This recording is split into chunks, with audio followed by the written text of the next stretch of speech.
دوسرا مسئلہ جو ہے انسانی معاشرے میں وہ فضیلت کا ہے۔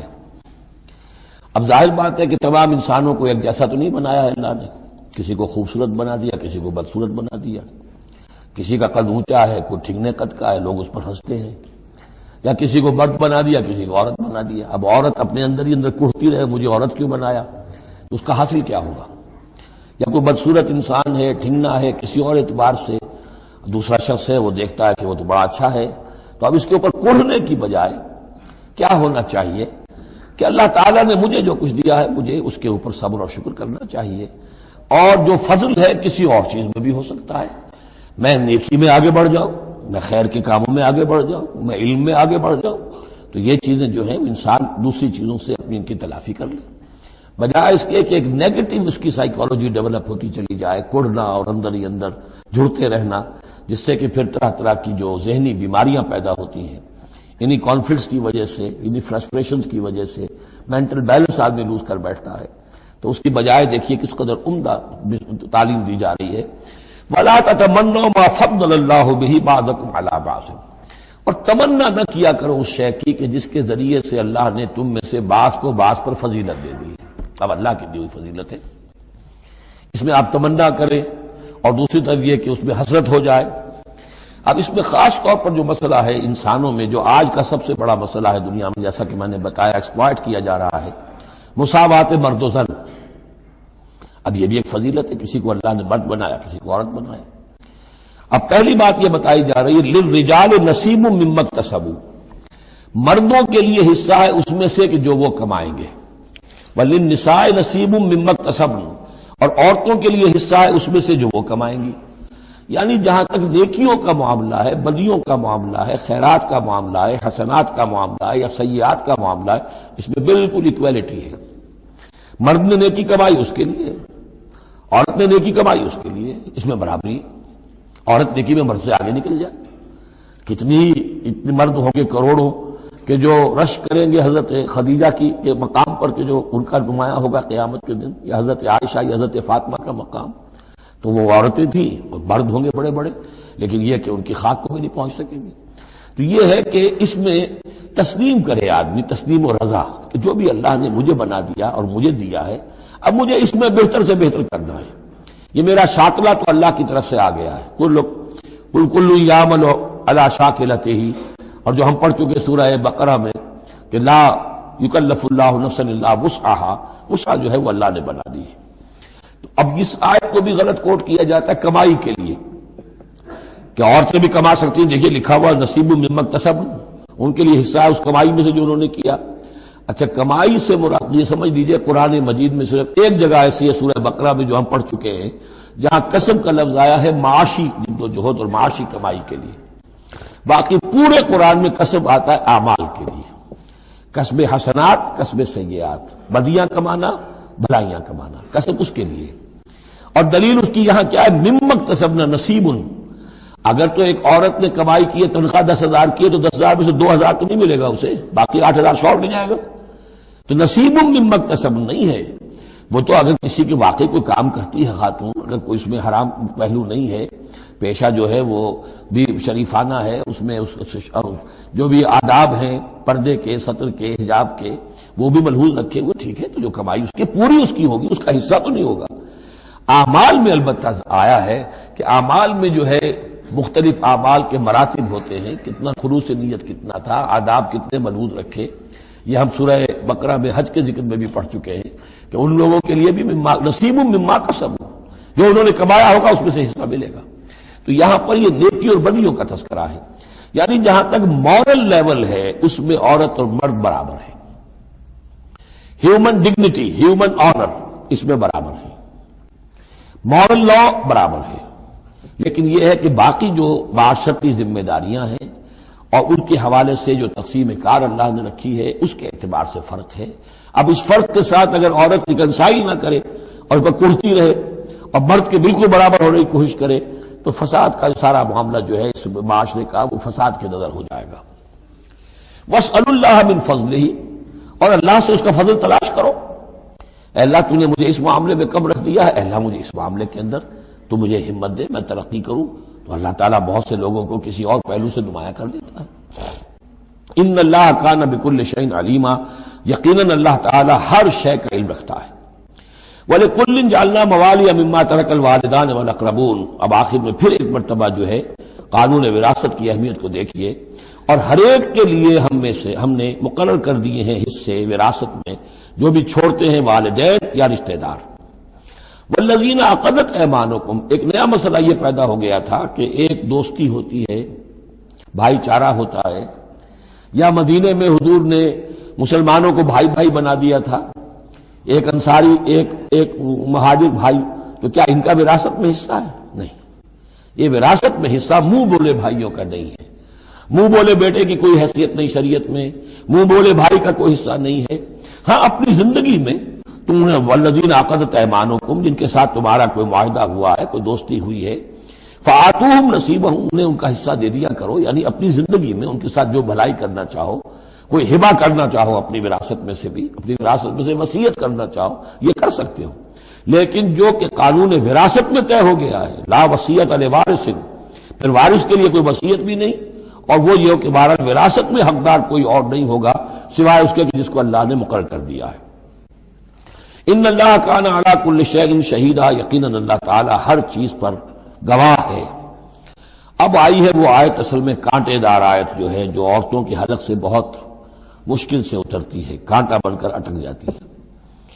الرجال قوامون علی النساء، یہ تمہید تھی ساری، ایک سورہ بقرہ میں تمہید آ چکی تھی، علیہن لہن مثل الذی علیہن بالمعروف وللرجال علیہن درجہ، یہ کہہ کے بات چھوڑ دی۔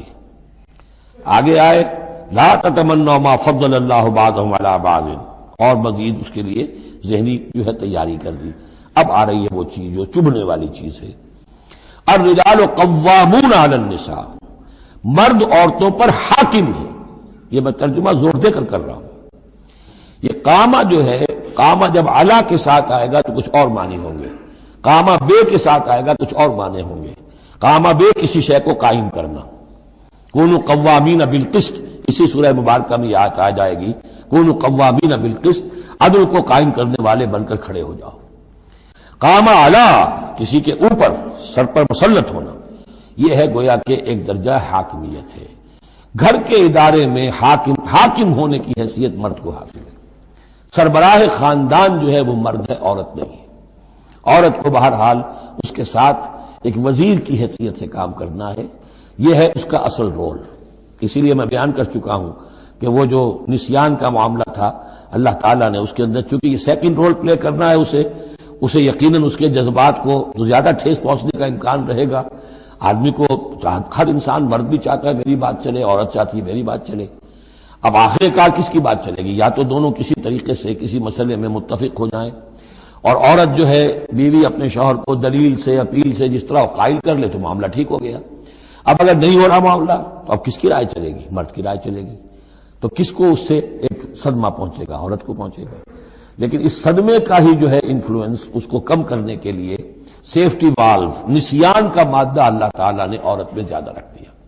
اسی لیے پھر اس قانون شہادت کے اندر ایک مرد کی جگہ 2 عورتوں کو وہاں پر اس کا نصاب رکھا گیا۔ الرجال قوامون علی النساء بما فضل اللہ بعضهم علی بعض۔ اب یہ دوسری بات ہے کہ اگر وہ شوہر حاکم ہو کر ظلم کرتا ہے، ان کے حق ادا نہیں کرتا ہے، تو اللہ کے یہاں بڑی سخت پکڑ ہوگی۔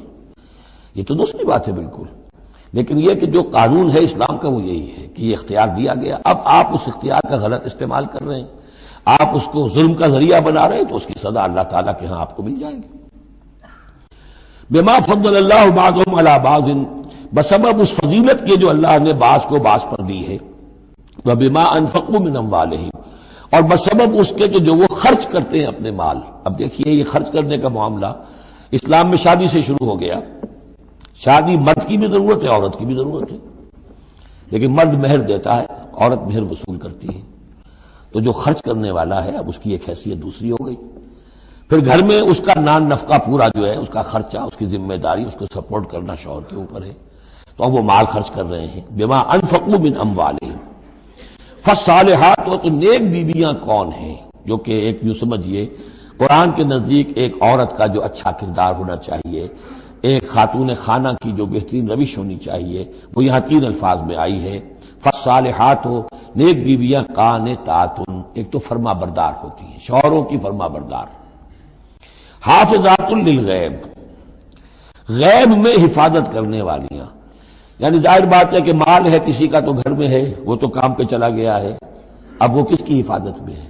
بیوی کی حفاظت میں ہے۔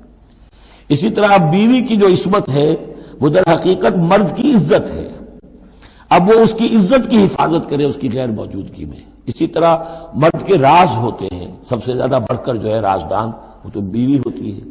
تو تین اعتبارات سے حافظات للغیب، حافظات للغیب، غیب میں حفاظت کرنے والیاں، حفاظت کرنے والیاں شوہر کے مال کی، شوہر کے رازوں کی اور شوہر کی عزت کی۔ بما حفظ اللہ، اللہ کی حفاظت سے، حفاظت ہے تو اللہ کی، لیکن جیسے رازق اللہ ہے لیکن کام تو انسان کو کرنا پڑتا ہے، رزق کمانا پڑتا ہے۔ واللاتی تخافون نشوزہن، اور وہ خواتین کے جن کے بارے میں تمہیں اندیشہ ہو جائے ان کے اندر سرکشی کا، ضد ہے، ہٹ دھرمی ہے، بات نہیں مان رہی ہیں، اپنی بات منوانی ہے، کسی نہ کسی طریقے سے گھر کی فضا خراب کی ہوئی ہے، یہ ہے نشوز۔ ذہناً تسلیم نہ کرنا کہ میری حیثیت جو ہے وہ بہرحال شوہر کے تابع دار کی ہے، اس کو اگر تسلیم نہیں کریں گے تو ظاہر بات ہے فرکشن ہوگی، اور فرکشن جو ہے اس کے نتیجے کے اندر وہ گھر کے اندر جو ہے وہ ایک فساد پیدا ہوگا۔ واللاتی تخافون نشوزہن فعظوہن، تو ان کو پہلے تو نصیحت کرو، واہجروہن فی المضاجع، دوسرے تنبیہ کے طور پر ان سے تعلق اپنے بستر علیحدہ کر لو اور ان کے ساتھ وہ تعلق ضرب و شو جو ہے کچھ عرصے کے لیے بند کر دو۔ وَاضْرِبُوهُنَّ، اس پر بھی ٹھیک نہ ہو تو انہیں مارنے کی بھی اجازت ہے۔ اس میں حضور نے جو روکا ہے وہ یہ ہے کہ چہرے پر نہ مارا جائے اور کوئی ایسی مار نہ ہو جس کا مستقل نشان جسم پر پڑے۔ اب یہ چیزیں اللہ کا کلام ہے، اس کے اندر جو ہے کوئی ہمارے لیے کوئی جھجک نہیں ہے، معاشرتی زندگی کو ٹھیک رکھنے کے لیے اس کی ضرورت پیش آئے تو وہ بھی کرنی ہوتی ہے۔ فَإِنْ أَطَعْنَكُمْ، پھر اگر وہ تمہاری اطاعت کریں، فَلَا تَبْغُوا عَلَيْهِنَّ سَبِيلًا، تو اب ان پر خامخواہ کی زیادتی کرنا، پچھلے غصے نکالنا، بار بار جو ہے وہ اپنے غصے کا اظہار کرنا، یہ بھی ٹھیک نہیں ہے۔ ان اللہ کان علیٰ کبیرا، یقیناً اللہ تعالیٰ بہت بلند ہے، بہت بڑا ہے۔ وَإِنْ خِفْتُمْ شِقَاقَ بَيْنِهِمَا، اور اگر تمہیں یہ اندیشہ ہو گیا ہو کہ ان میں تو اب زدہ ہو گئی ہے اور یہ اب ساتھ اب چلنا ان کا مشکل ہے، شوہر میں بیوی میں مزاجوں کا اختلاف ہے اور اس کی وجہ سے کوئی زدہ عورت بھی اکڑ گئی ہے، مرد بھی اکڑا ہوا ہے، تو اب ٹھیک ہے کیا کریں ہم؟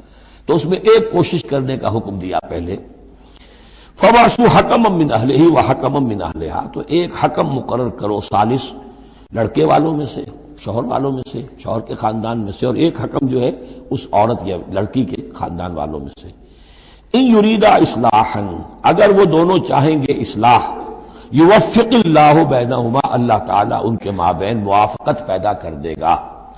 لیکن ان یریدا میں مراد دونوں ہو سکتے ہیں، یعنی ایک تو یہ کہ اگر واقعتاً شوہر اور بیوی جو ہے چاہتے ہیں کہ موافقت ہو جائے، ہوتا ایسا ہے کسی وقت جو ہے وہ نفسیاتی گرہ ایسی بن جاتی ہے کہ وہ بھی چاہتا ہے کہ معاملہ درست ہو جائے، وہ بھی چاہتی ہے کہ درست ہو جائے، لیکن اب یہ کہ اب اس میں گرہ ایسی پڑ گئی ہے، مقطع میں آپ پڑھی ہے سکون دسترانہ بات، کہ اب اس میں کسی طریقے سے مسئلہ حل نہیں ہو رہا، تو حکمین آ جائیں گے تو وہ بات کو گرہ کھولیں گے، ادھر سے کچھ سنیں گے، ادھر سے سنیں گے، کچھ اس کی وضاحت ہوگی، ادھر کی وضاحت ہوگی تو ہو جائے گا۔ اور ایک یہ بھی ہو سکتا ہے کہ اس سے مراد حکمین ہو، کہ اگر حکمین پوری سی کوشش کریں گے تو اللہ تعالیٰ ان کے مابین موافقت پیدا کر سکتا ہے۔ میرا رجحان پہلی رائے کی طرف زیادہ ہے۔ ان اللہ کان علیما خبیرا، یقینا اللہ تعالیٰ بہت علیم اور خبیر ہے۔